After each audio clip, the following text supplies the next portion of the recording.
नमस्कार, मैं हूं सैफ खान और आप देख रहे हैं एचएन न्यूज। आइए नजर डालते हैं आज की एक खास खबर पर। नालासोपारा पश्चिम पुलिस स्टेशन के अंतर्गत एक युवती के साथ पहले दोस्ती और फिर प्यार और फिर शादी के नाम पर शारीरिक संबंध बनाकर युवती की अश्लील तस्वीरें मोबाइल में रिकॉर्ड कर उसे ब्लैकमेल करने का मामला सामने आया। यही नहीं बल्कि ब्लैकमेलर युवक द्वारा उसके एक मित्र के साथ भी युवती को संबंध बनाने के लिए दबाव डाला जा रहा था। यह गंभीर मामला नालासोपारा पश्चिम का है, जहां रेहान सरदार नामक 25 वर्षीय युवक ने पहले एक युवती के साथ दोस्ती की और फिर 1.5 वर्षों में यह दोस्ती प्यार में बदल गई। इस दौरान रेहान बार बार युवती को शादी का वादा तो करता था, परंतु ये वादा सिर्फ वादा ही रह जाता था। वहीं जून 2023 में रेहान युवती को बिना बताए अपने मूल गांव चला गया, जहां 1-1.5 महीने से उसका उस युवती के साथ कोई संपर्क नहीं था। जिसके बाद रेहान जुलाई में वापस नालासोपारा लौट कर आया और फिर उसने युवती को बुलाकर अपनी मोटरसाइकिल से राजौड़ी बीच घुमाने लेकर गया और उसी दौरान युवती ने रेहान के मोबाइल में उसकी शादी की फोटो देख ली, जिसके कारण युवती ने रेहान से काफी झगड़ा किया तथा उसके बाद वो अपने घर चली गई। इसके कुछ दिनों बाद युवती को पता चला कि रेहान ने अपने इंस्टाग्राम पर युवती और अपनी फोटो लगाई है। इस पर युवती ने रेहान को इंस्टाग्राम से फोटो हटाने को कहा तो रेहान ने उस युवती को ब्लैकमेल करना शुरू किया और धमकी दी कि मैं जहां कहूंगा वहां आना होगा, जो कहूंगा वो करना होगा। जिसके बाद 16 अगस्त को रेहान सरदार ब्लैकमेल करते हुए युवती को संतोष भवन के एक लॉज में ले गया और उसके साथ उसकी इच्छा के बिना जबरदस्ती शारीरिक संबंध बनाए। यही नहीं, रेहान ने युवती के साथ संबंध बनाने वाली वीडियो बनाकर उसे धमकी भी दी कि जब भी बुलाऊंगा आना होगा। इसके कुछ दिनों बाद रेहान ने युवती से फिर संपर्क कर उसे किसी असजद डबरे के साथ सोने को कहा, जिसके बाद अतः युवती ने सारी कहानी अपनी परिजनों को बताई। जिसके बाद नालासोपारा पुलिस स्टेशन में रेहान सरदार और असजद डबरे के खिलाफ गंभीर धाराओं के तहत मामला दर्ज कर लिया गया। हालांकि इस सब मामले में राष्ट्रवादी कांग्रेस पार्टी की महाराष्ट्र प्रदेश महिला संगठक सचिव रूपाली लोढ़े ने अपनी महत्वपूर्ण भूमिका निभाते हुए पीड़ित युवती का मनोबल बढ़ाते हुए उसे कानूनन न्याय की लड़ाई लड़ने के लिए प्रेरित किया।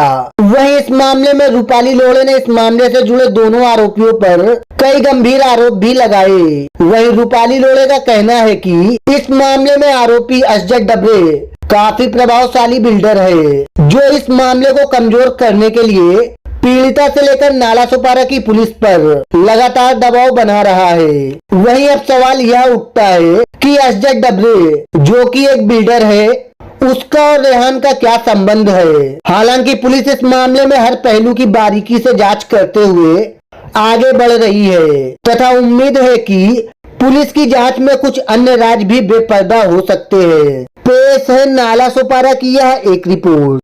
रेहान नाम का लड़का था, मेरा दोस्त था वो। उसने मुझे झांसा दिया, फंसाया शादी का बोल बोल के, और फिर सडनली जाके गांव में अपनी शादी करके आ गया। फिर भी मुझे नहीं बताया। फिर उसके बाद में मुझे बोला कि मैं तेरे फोटोज वायरल कर दूंगा अगर तू मिलने नहीं आएगी तो। उसके मेरे ऐसे नॉर्मली फ्रेंडली फोटो वोटोज भी थे उसके पास। तो उसने बोला इससे ही तुझे ब्लैकमेल करूंगा, तेरे भाई भाई को सबको बताऊंगा, मोहल्ले में तेरी बेइज्जती कराऊंगा। तो वो मैं गई थी उससे मिलने के लिए, फोटोज डिलीट करने का उसने वादा किया था, लेकिन किया नहीं, बुलाया। पानी में क्या पता पानी में क्या था, मिला के पानी पिलाया मेरे को वहाँ पे उसने, और मैंने पानी पी। फिर वहाँ से मेरा दिमाग घूमने लगा। फिर वहाँ से वो मुझे लेके गया एक होटल में और वहाँ पे मेरे साथ में सब गलत गलत काम किया। उसने मेरा रेप किया। फिर उसके बाद में उसका एक सेट है अज्जत डबरे, उसको भी उसने कॉल किया, वीडियो कॉल पे उससे मेरी बात हुई। वो भी मुझे बोल रहा था कि देख इसके साथ में तो तेरा सब कुछ हो गया है, अगर तेरी इज्जत बचाना चाहती है तो तू इसके साथ में मेरे साथ में भी सो एक बार, फिर हम लोग तेरे सारे फोटोज सब डिलीट कर देंगे। ये बोल के मुझे ब्लैकमेल करते रहे। फिर भी मैं आगे बढ़ी, आई मैं पुलिस स्टेशन, एलसी लिखाई। फिर भी उसके लोग, बिल्डर्स के, अज्जत डबरे के लोग, उसके जो जितने भी थे जान पहचान वाले, सब यहाँ पे पुलिस स्टेशन के बाहर भी आगे मुझे धमकी दे रहे थे कि एलसी ले लो, एफआईआर ले लो, आगे कुछ भी तुम्हारे साथ करेंगे, तुम्हारे भाई लोग को जान से मार देंगे। मेरी फैमिली को धमकी दे रहे और यहाँ पे पुलिस स्टेशन के बाहर ही आके मुझे धमकी देके जा रहे, और मुझे इंसाफ अभी तक नहीं मिला है। मैं कितने दिन से पुलिस स्टेशन के धक्के खा रही हूँ, मुझे अभी तक इंसाफ नहीं मिला है। वो सब लड़कियों के साथ में ऐसा ही करता गया है, और भी 3-4 लड़कियां ऐसी है, लेकिन उन लोग सामने नहीं आ रहे। मैंने हिम्मत की, लेकिन ये पुलिस वाले कोई कुछ मेरा मदद कोई भी नहीं कर रहा है, मुझे इंसाफ नहीं मिल रहा है। क्या अभी भी आपको धमकी दे रहे हैं या आपको खतरा है किसी से? हाँ, मुझे अज्जर डबरे से और उसके लोगों से खतरा है। उन लोग मुझे यहाँ पे पुलिस स्टेशन के बाहर ही आके धमकी देके जा रहे। पुलिस प्रशासन इसमें मामले में क्या कदम उठाई? क्या कोई कदम उठाई? नहीं, अभी तक किसी ने कुछ नहीं किया। हम लोग 5-6 दिन से सिर्फ पुलिस स्टेशन के धक्के खा रहे हैं और उसके अज्जर डबरे के लोग आके मुझे धमकी दे के जा रहे। पुलिस स्टेशन के बाहर ही सीसीटीवी कैमरे में सब रिपोर्ट मिल जाएगी, लेकिन कोई कुछ एक्शन ही नहीं ले रहा है। आरोपी गिरफ्तार किया गया कि नहीं? अभी तक किसी ने किसी को कुछ भी नहीं किया है। वो भी हॉस्पिटल में पता नहीं किधर है, क्या है, घूम रहा है बाहर, नो आइडिया। आपने पुलिस वालों से बात करने की कोशिश की? बहुत किए, लेकिन उन लोग हम लोग को बस गोल गोल घुमा ही रहे। हम लोग की कोई कुछ मदद नहीं कर रहा है। बच्ची के साथ हुआ वो किसी और के साथ में ना हो, क्योंकि ऐसी बहुत सी लड़कियां हैं हमारे यहाँ की है जो इन अज्जर डबरे ने और रेहान सरदार ने मिलकर यूज की हुई है, सबको बर्बाद किया हुआ है। बच्चे अपनी इज्जत के खातिर आगे नहीं आ रहे, लेकिन ये अज्जर डबरे ने इतनी दादागिरी करके पूरे एरिया के अंदर दहशत फैला के रखी है कि अगर तुम्हारे घर वाले हमारे खिलाफ जाएंगे तो हम तुम्हारे भाइयों को जान से मरवा देंगे, बाहर से गायब करवा देंगे। तुम्हारी हिम्मत कैसा हुई हमारे खिलाफ केस करने की? अगर अब तुम पीछे नहीं हटोगे तो हम तुम्हारे एक भी घर के बच्चों को छोड़ेंगे नहीं। हमको उनसे जान का खतरा है। हमारी यही विनती है कि हमारी मदद की जाए, हमारे ऊपर थोड़ा ध्यान दिया जाए। मैडम हमारे साथ है, हमारे सपोर्ट में खड़ी है, तो आज हम यहाँ तक पहुँचे हैं। हम ये चाहते हैं कि आगे आओ, हमारी मदद करो। और हमको इनसे जान का खतरा है। इन्होंने खुली धमकी दी है कि हम आप सब जितने तुम्हारे घर के बच्चे हैं ना, उनको बाहर से भी उठवा लेंगे। यहाँ तक कि उन्होंने इस मैटर में हमारे बच्चों को फंसाया है। पुलिस ने उनके खिलाफ एफआईआर ली है और बोल रहे पुलिस को हम पैसा खिलवा के अंदर ही तुम्हारे बच्चों के हाथ पैर तुड़वा देंगे। ये खुली धमकी हमको पुलिस स्टेशन के बाहर ही दे के गए हैं वो लोग। अज्जर डबरे ने दी है। अज्जर डबरे के साथ एक लड़का था, आफ्ताब नाम है उसका, उसने दिया है। एक रेहान सरदार का दोस्त आया था, उसके साथ उसने दिया है और बोला है हमारा पावर कहाँ तक है, आप लोग को हम दिखाएंगे। तो मेरी यही विनती है कि हमें इनसे बचाया जाए। आप यहाँ के कमिश्नर से क्या गुजारिश करना चाहेंगे? हमने पुलिस वालों से इन्हों से बात भी की है। वो हमको खाली हाँ हाँ होएगा होएगा ऐसा ही कर रहे हैं अब तक तो कुछ हुआ नहीं। उल्टा वो हमारे बच्चों के लिए बोल रहे कि उनको लेके आओ, उनको लेके आओ। जो बच्चे हैं जो अपने घर वालों के बहन के इज्जत के लिए आगे बढ़े, आज उनको यहाँ बुलाया जा रहा है कि उनको हाजिर करो, उनको लेके आओ। लेकिन जिन्होंने ये सब कांड किया है उनका चौकी में किधर अता पता भी नहीं है, वो कहीं पे नहीं है। पुलिस वालों ने उनपे कोई एक्शन अब तक लिया नहीं है। हम लोग आज 4 दिन से खाना नहीं खा रहे, सुबह शाम चौकी के अंदर भटक रहे आके। इन्होंने कब मिले, कब आपको ये सब घटना बताई? ये मुझे 21 तारीख को रात को फोन आया कि लड़की के साथ उसके माँ का फोन आया कि मेरे लड़की के साथ ऐसी घटना हुई है और पुलिस एफआईआर लेने में बहुत कतरा रही है। 6 बजे का ये लोग यहाँ पे पुलिस स्टेशन आए थे, रात को 12 बजे इनको लिया गया, जबकि ये गलत है। अगर किसी की लड़की के साथ ये घटना होती है तो उसको आपको ध्यान देना चाहिए, लेकिन 12 बजे तक बिठा के रात को सुबह 4 बजे तक एफआईआर लिया गया। एक रेपिस्ट लड़की को बिठा के 4 बजे तक ये लोग एफआईआर लेते हैं। उसके बाद दूसरे दिन मैं आई 22 को मैं आई तो मुझे बताया गया कि लड़का हॉस्पिटल में एडमिट है जिसने इसके साथ घटना की।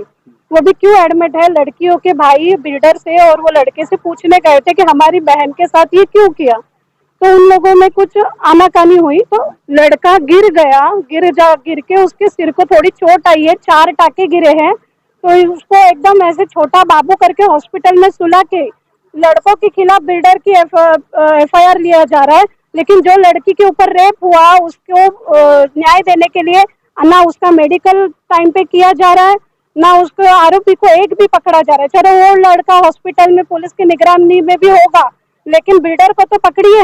वो प्यार का आमिष दिखा के लड़कियों को लॉज में लेके जाके उनको बेहोशी की दवा देके उनके अश्लील वीडियो निकाल के उसके बाद ब्लैकमेल करता है। उसमें वो वीडियोस बिल्डर को भेजता है जो अज्जर डबरे है, और वो बिल्डर वो लड़कियों को वही वीडियो भेज के बोलता है कि आपको मेरे साथ भी आना पड़ेगा। तो ये पूरा रैकेट चला रहा है। बिल्डर और वो लड़का मिलके, बांग्लादेशी लड़का है वो भी, हाँ, अपने महाराष्ट्र की लड़कियों को बाहर के लोग आके इस तरह से उनका वापर करेंगे और पुलिस तुरंत एक्शन भी नहीं लेंगी तो हम किसके पास जाएंगे। तो अभी इसके लिए हमने सोचा है कि हम जाएंगे अभी ऊपर तक। और दूसरी बात, 4 दिन का टाइम दिया है, अगर 4 दिन में ये आरोपी नहीं पकड़े जाते तो हम हमारे राष्ट्रवादी कांग्रेस पक्ष की तरफ से यहाँ पे महिलाओं का आंदोलन करेंगे, यहाँ से हटने वाले नहीं है, क्योंकि ये घटना और लड़कियों की जिंदगी बचा सकती है। ऑलरेडी और कुंवारी लड़कियों के साथ ऐसा हो चुका है, बदनाम हो जाएगी, डर के मारे वो लड़कियां सामने नहीं आ रही थी, लेकिन हमको ये पता चला है कि हमारे आवाज उठाने पे वो लड़कियां सामने आने तैयार है। ये केस कौन हैंडल कर रहा है मैडम? ये अभी मिलिंद तायडे साहब है इस केस के आयोग, तो उनसे भी मैंने अभी बात की, उनकी अभी वो आरोपी को अरेस्ट करने जा रहे हैं और बिल्डर फरार है, उसका लोकेशन ट्रैक कर रहे हैं, जबकि बिल्डर कल इधर ही था लड़की को धमकी देने के लिए। कल आया था बिल्डर? कल आया था। इनके पुलिस के सीसीटीवी फुटेज में अगर देखा जाएगा तो बिल्डर दिखेगा, इसको धमकी देने वाले लोग भी दिखेंगे। फिर भी ये सारी चीजें बता के भी ये लोग ध्यान नहीं दे रहे पुलिस प्रशासन, तो बहुत लज्जास्पद लग रहा है हम लोगों को, बहुत दुख हो रहा है कि ऐसा पुलिस कर्मियों को नहीं करना चाहिए, जबकि वो ही हमारे सुरक्षिता का एक बेड़ा उठाते हैं। उनके वजह से हम घर में हम बोलते हैं हमेशा लोगों को कि इन पुलिस कर्मियों के वजह से हम अपने घर में शांति से सोते हैं। अगर यहाँ से कार्रवाई नहीं की गई या कुछ हुआ तो आप कहाँ तक जाएंगे, क्या कदम उठाएंगे? या इसके बाद मैंने हमारे राष्ट्रवादी के प्रदेशाध्यक्ष है माननीय विद्याताई चौहान, उनसे बात की है, तो वो खुद भी आने वाली है। अगर इन्होंने कुछ एक्शन नहीं लिया और अगर ये नहीं लेते 4 दिन में, तो हम खुद यहाँ बैठ रहे ठिया आंदोलन के लिए, नहीं हटेंगे, क्योंकि आज इस लड़की के साथ हुआ, दोबारा और कोई लड़कियों के साथ ना हो, ये रोकने का काम करना है हमको। लड़कियों को जलाने के बाद नहीं आना है चिल्लाने के लिए। आज एक से हमको सबक मिला तो और लड़कियों को बचाना है, बचाने का काम करना है महाराष्ट्र की लड़कियों को, ना कि उनके टुकड़े होने के बाद भागना है।